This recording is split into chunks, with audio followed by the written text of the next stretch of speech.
Hello everyone, welcome back to my channel Mission UPSC 2026 मैत्रीज way. UPSC ने अपना calendar 2026 के लिए शेयर कर दिया है। सो ना उसका डेट 24 मई है प्रीलिम्स का एंड 21 अगस्त है मेंस का। तो अब हमारे पास 370 डेज है, तो हमें ज़्यादा लेट नहीं करना चाहिए। तो मैं अपना टाइम टेबल क्या आप लोगों के साथ शेयर करती हूँ और आप लोगों को भी अपना प्रॉपर टाइम टेबल बना लेना चाहिए। आपको यदि सोर्सेज का आइडियाज़ नहीं है तो मैं भी आपके साथ अपने जो सोर्सेज मैंने यूज़ किया आप लोगों के साथ शेयर करती हूँ। उससे पहले मैंने जब पहले प्रिपेयर किया तब भी मैंने सबसे पहले अपने ख़त्म किए थे कोर सब्जेक्ट्स, जिसमें है economics, modern history, sorry total history, economics, history, polity and geography. तो अभी मैंने उसी तरह से फिर से स्टार्ट किया है अपना रिवीजन पीरियड और अभी मैं 2 सब्जेक्ट साथ में कर रही हूँ। उसमें एक है मॉडर्न हिस्ट्री एंड एक है इंडियन पॉलिटी। मॉडर्न हिस्ट्री करने के लिए जब मैंने पहले किया तब भी मैंने स्पेक्ट्रम यूज़ किया था, जो इस तरीके से है। मैं आप लोगों को दिखाती हूँ। तो मैंने अपने मॉडर्न हिस्ट्री को टॉपिक वाइज डिवाइड कर लिया है छोटे छोटे पार्ट में, तो मेरे लिए पढ़ने के लिए इजी हो जाता है। अब हम बात करें स्पेक्ट्रम की, तो स्पेक्ट्रम जस्ट एक नोट्स है, वो कोई बुक नहीं है। वो I think IPS Rajiv sir करके थे, राजीव आहिर सर जो आईपीएस है, उनका ये स्पेक्ट्रम उनका नोट्स है। और ये सिर्फ नोट्स है, बट हिस्ट्री समझने के लिए क्रोनोलॉजी समझना ज़रूरी होता है। तो मैंने समझने के लिए महिपाल सिंह राठौर करके एक सर है हिस्ट्री के, उनका यूट्यूब पर पूरा प्लेलिस्ट मॉडर्न हिस्ट्री का अवेलेबल है। तो मैंने उस टाइम पे वीडियोस देख के जैसे क्रोनोलॉजी वाइज चलता है उसके साथ मैंने अपना स्पेक्ट्रम ख़त्म किया था। अब बात करती हूँ मैं दूसरा सोर्स मैं क्या यूज़ करती हूँ, वो है बिपिन चंद्रा। ये बिपिन चंद्रा बुक है, ये क्रोनोलॉजिकल वाइज है, टॉपिक वाइज डेप्थ में है। मुझे तो ये पढ़नी है, आप क्योंकि मेरा ऑप्शनल भी पीएस है तो मेरे को ऑफकोर्स ये बुक पढ़नी होगी। लेकिन इफ़ आप लोगों को ये बुक स्किप करनी है तो आप कर सकते हो। और महिपाल सिंह राठौर सर का जो लेक्चर है उसका मैंने पीपीटी भी उसी लेक्चर का साथ में यूज़ किया था जो उन्होंने सर किया था, तो आप वो पढ़ सकते हो। इफ़ आप मैं काम करूँगी वो चैनल डिस्क्रिप्शन में डालूँगी तो आप लोगों को ढूंढना ना पड़े। वो लेक्चर थोड़े से पुराने हैं लेकिन हिस्ट्री के लिए इनफ है, हिस्ट्री के लिए new old thing like that. तो हिस्ट्री के लिए वो लेक्चर क्रोनोलॉजी समझने के लिए बहुत ही सही है, वो पॉइंट टू पॉइंट समझाते हैं। अब मैं साथ में क्या करती हूँ, तो जो 2014 टू 2024 तक के जितने भी पीवाईक्यूज हैं प्रीलिम्स के, उसका टॉपिक वाइज बुक होगा।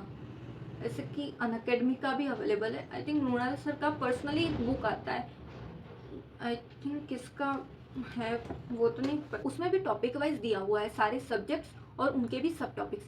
तो जैसे आप कोई एक पर्टिकुलर टॉपिक कवर करते हो तो मैं उसके साथ में उसके क्वेश्चन सॉल्व कर लेती हूँ, क्योंकि जितना पढ़ना ज़रूरी है उतना ही क्वेश्चन साथ में सॉल्व करना ज़रूरी है। और मेंस के लिए भी वैसे जो टॉपिक वाइज बुक अवेलेबल हो, अदरवाइज जब हम पढ़ रहे होते हैं तब हमें समझ आ जाता है कि टॉपिक वाइज है, और टॉपिक वाइज अवेलेबल है ऑनलाइन सोर्स। मैं एक्चुअली टॉपिक वाइज यूज़ नहीं करती हूँ, लेकिन इफ़ मुझे कुछ मिला तो आप लोगों के साथ ऑफकोर्स मैं उसका लिंक डिस्क्रिप्शन में डाल दूँगी।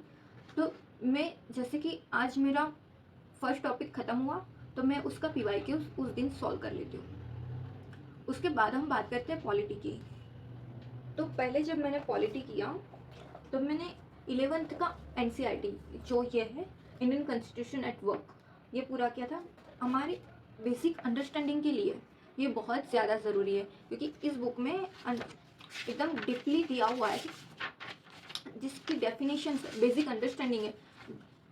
स्टैंडर्ड बुक्स तक जाने के लिए हमारे बेसिक जो कंसेप्ट होते हैं वो क्लियर होने चाहिए। इसमें किसी टॉपिक जैसे कि सोशलिज्म, व्हाट इज सोशलिज्म, तो उसका डेफिनेशन स्टैंडर्ड बुक में नहीं होगा, उसका डेफिनेशन एनसीईआरटी में होगा। तो 11th की ये एनसीईआरटी आपके बेसिक कंसेप्ट को क्लियर करने के लिए बहुत इंपॉर्टेंट है। तो मैंने जब फर्स्ट टाइम किया तब मैंने इस बुक को 2 टाइम कंप्लीट किया था। और इसमें से डेफिनेशंस जो होते हैं सबसे ज़्यादा इंपॉर्टेंट वही, क्योंकि हमें सिर्फ प्री क्लियर नहीं करना है, हमें मेंस भी करना है। और उसके आंसर राइटिंग्स के लिए हमारे पास डेफिनेशंस हो तो हमारे लिए लिखने के लिए एक बेटर सोर्स, एक अच्छा क्वेश्चन कैसे लिख पाते हो, उसमें डेफिनेशन बहुत ज़्यादा इंपॉर्टेंट होती है। तो मैंने उसके लिए इस बुक में से नोट्स भी बनाए थे अपने। So I prefer this book and notes of course बनाना है इसमें से डेफिनेशंस के। उसके बाद will talk about this this is like different religion have different ग्रंथा। वैसे यूपीएससी का ग्रंथा Indian polity by M Laxmikanth. तो मैंने जब फर्स्ट टाइम कंप्लीट किया तो मेरे पास 6th एडिशन था, जो उसका ग्रीन वाला बुक था, जिसको भी मैंने स्पेक्ट्रम की तरह डिवाइड करके रखा था। बट नाउ 7th एडिशन में काफ़ी सारे अपडेट्स हैं, काफ़ी सारे चैप्टर्स ऐड हुए हैं। अभी तक मैंने ज़्यादा नहीं पढ़ा, तो मैंने स्टार्ट किया है। उसमें से मैंने एक चैप्टर तो ऐड ऑन देख ही लिया था। हाँ, कंसेप्ट ऑफ कॉन्स्टिट्यूशन, ये जो चैप्टर है वो ऐड हुआ है, जैसे कि ये चैप्टर पहले नहीं था। वैसे बहुत सारे चैप्टर्स इस बुक में ऐड हुए, तो जिसके पास 6th एडिशन है वो भी 7th एडिशन परचेस करे और 7th एडिशन पढ़े, और जिन्होंने अब तक परचेस नहीं किया तो आपको 7th एडिशन ही परचेस करो, क्योंकि ये ज़रूरी। अब मैं पॉलिटी के क्वेश्चंस की बात करूँ तो जैसे मैंने मॉडर्न हिस्ट्री में बोला कि मैं ओल्ड PYQ सॉल्व करती हूँ, लेकिन उससे भी ज़्यादा एक बुक अवेलेबल है जो इन पॉलिटी के चैप्टर वाइज उसके क्वेश्चन है, एक एक चैप्टर को क्लियर करेंगे। तो उसी क्रोनोलॉजी में उसका नया एडिशन आया कि नहीं पता नहीं, इंडियन पॉलिटी क्वेश्चन पे ये जो बुक है मैं इसका यूज़ करती हूँ। इसमें पॉलिटिक्स का 6th एडिशन था तब तक के, तो टॉपिक वाइज है। हाँ, जैसे कि 3rd चैप्टर न्यू ऐड हुआ है, वो चैप्टर इसमें ऑफकोर्स नहीं होगा, लेकिन इस बुक का मैं यूज़ करती हूँ after completing every single topic. इससे आपके क्वेश्चन सॉल्व करने की जो क्षमता होती है वो बेटर होती है। और ऑफकोर्स साथ में मेंस को तो भूल ही नहीं सकते। Now will talk about current affairs. Current affairs के लिए मैं यूज़ करती हूँ विज़न की magazine, and most important thing is newspaper. Newspaper important है अपनी वोकेबुलरी के लिए। जैसे हम क्वेश्चंस लिखेंगे तब हमारे पास लिमिटेड टाइम होगा, सोचने के लिए अलग से टाइम नहीं होगा, तो उस चीज़ को ओवरकम करता है daily habit of newspaper. Newspaper में बहुत सारे इंपॉर्टेंट आर्टिकल्स आते हैं और एडिटोरियल्स, स्पेशली एडिटोरियल्स का वॉकैब एंड एडिटोरियल बहुत ज़्यादा इंपॉर्टेंट होता है। तो 2 न्यूज़पेपर हैं, the Hindu and the Indian express. For beginners I prefer Indian express, the Hindu have very tough language. And अब बात करते हैं विज़न की। सो फॉर विज़न बहुत सारे स्टूडेंट्स होंगे जो जस्ट प्रिपरेशन स्टार्ट करेंगे।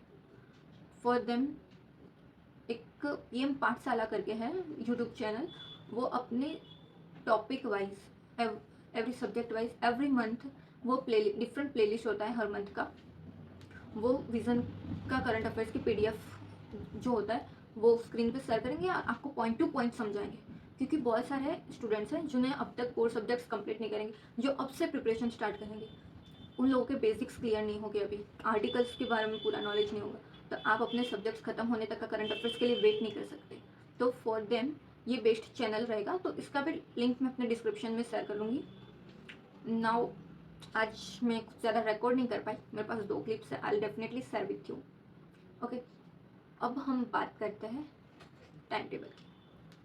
तो अपने दिन के 3 आवर्स मैं देती हूँ पॉलिटी को, 4 आवर्स देती हूँ मैं मॉडर्न हिस्ट्री को, 3 आवर्स देती हूँ मैं अपने ऑप्शनल को, और 1.5 आवर अप्रॉक्स में देती हूँ न्यूज़पेपर एंड विज़न को।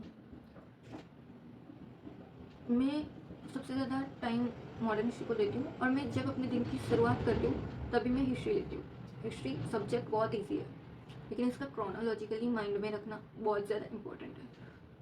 तो फॉर दैट मैं अपने दिन की शुरुआत मॉडर्न हिस्ट्री से करती हूँ अभी के लिए, then polity, then optional and then current affairs. अब टॉपिक मैंने कैसे डिवाइड करे, मैं कल आपके साथ डेफिनेटली शेयर करूँगी कि मैंने टॉपिक कैसे डिवाइड कर लिए। आज मैंने आप लोगों को मैंने अपने सोर्स बता दिए, और यदि आप में से किसी ने अपना टाइम टेबल बना दिया है तो आई डेफिनेटली टेल देम कि अपना टाइम टेबल शेयर करो।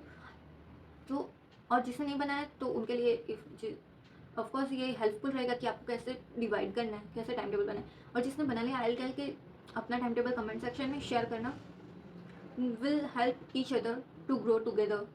सो इसीलिए ये चैनल है कि आप हम सब एक दूसरे के लिए हेल्पफुल हो सके। थैंक यू सो मच यहाँ तक आने के लिए। Now I share 2 clips of my two days reading मैं जस्ट उसमें रीडिंग कर रही हूँ, मैं व्लॉग ज़्यादा शूट नहीं कर पाती हूँ। जैसे कि मैंने पहले बोला था, मेरा प्रायोरिटी होता है कि मैं अपना टाइम टेबल कंप्लीट के हिसाब से अपना डेली टारगेट कंप्लीट करूँ। Thank you, will meet soon, bye.